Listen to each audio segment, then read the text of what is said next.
हम अपनी जान के दुश्मन को अपनी जान कहते हैं, मोहब्बत की सी मिट्टी को हिंदुस्तान कहते हैं, हिंदुस्तान।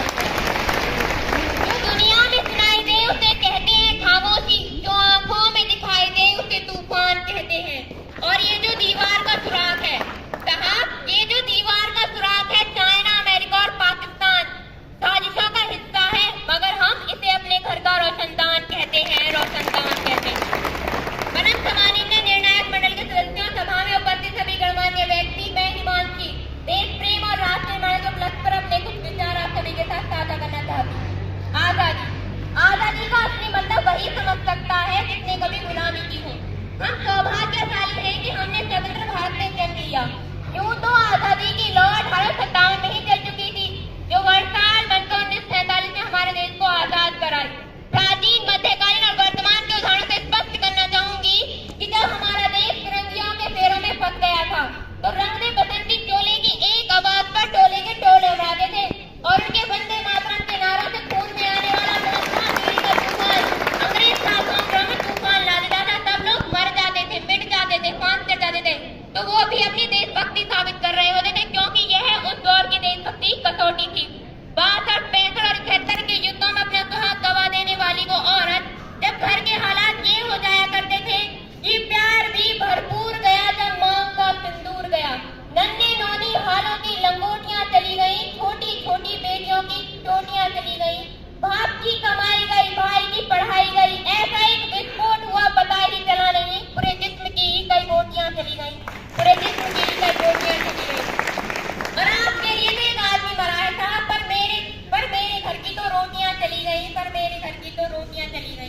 हमारे हालात पैदा हो जाने के बावजूद भी एक माँ अपने बेटे को सड़क पर दुश्मनों की धज्जी उड़ाने के लिए भेज दिया करती थी और उसे लिखाकर ये भेजा करती थी कि अम्मा ने खत लिखा है बड़े ही चाव से, कि अम्मा ने खत लिखा है बड़े ही चाव से, पुत्र मेरे ना घबराना, एक इंच भी पीछे ना हट जाना, चाहे एक इंच कट जाना, चाहे एक इंच कट जाना।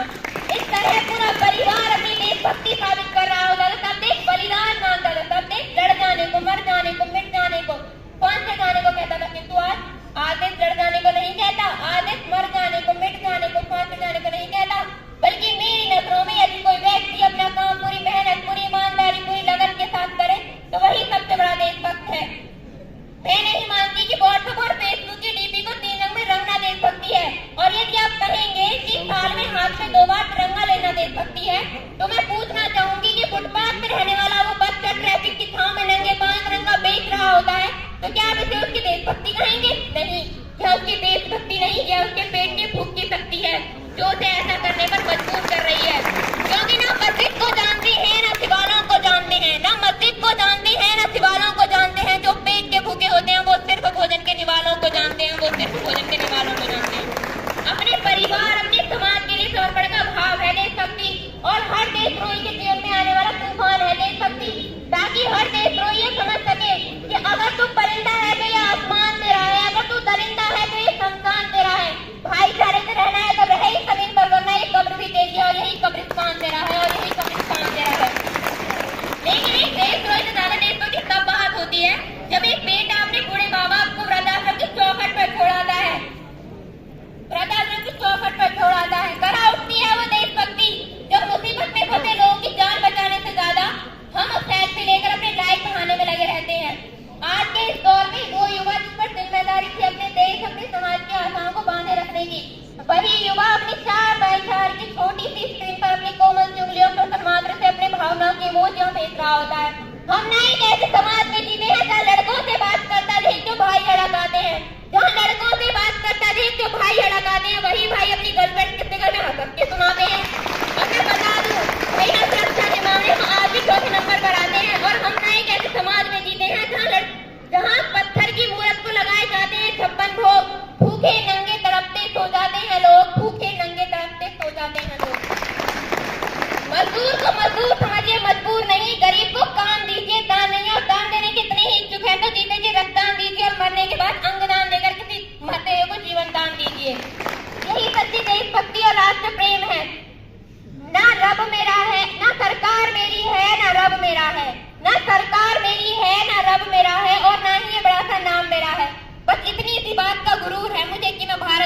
ये भारत मेरा है, कि मैं भारत की हूँ और ये भारत मेरा है। किंतु एक वैचारिक बीमारी हमारे समाज में मुझे नजर आती है। कहा जाता है कि हम दुनिया के सबसे बड़े लोकतंत्र हैं, जहाँ हिंदू पैदा होते हैं, मुस्लिम पैदा होते हैं, सिख और ईसाई भी पैदा होते हैं, लेकिन बदकिस्मत है कि अब इंसान पैदा नहीं होते।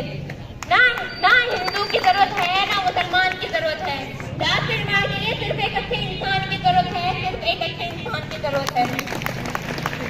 बड़ी बड़ी बातें नहीं, छोटी छोटी कोशिशें करनी होती है, क्योंकि ठोकरें पहाड़ों से नहीं पत्थरों से लगा करती हैं।